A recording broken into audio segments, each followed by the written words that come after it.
You talked this morning about leadership, the importance of leadership for running projects and clinical management and so on. Here in our country, there is a lack of tools, instruments, programs to improve leadership, mainly between clinical managers. There is any experience in England that you could illuminate us? Well,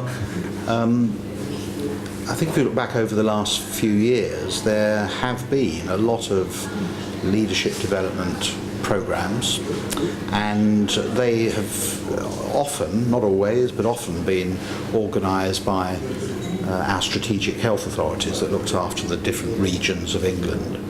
And those programs included general managers, clinical managers, people from a range of health service backgrounds. And I think there were some very good examples of those programs. An important thing I think about those programs is that they are quite often built on an approach to leadership development which involves the participants learning from each other. So we don't tend to have a didactic approach. We don't tend to have a lecturer standing at the front of the room saying this is what leadership means and this is how you should do it.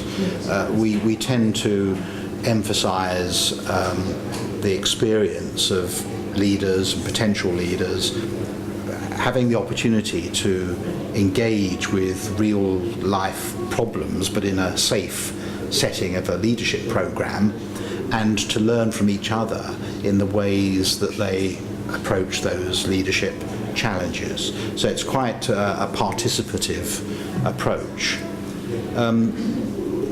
If you look ahead, there have to be some worries that strategic health authorities have been abolished. And so there is a new national organisation to lead this process, and I think it's probably too early to say whether they will sustain the necessary momentum or whether it will get caught up in the sort of rigidities which I'm afraid so often associate something which is very centrally organised. But time will tell whether I'm being unduly pessimistic about that. The other thing I'd say is that we've probably given too little attention, I'm sure we've given too little attention to involving and clinicians in leadership development.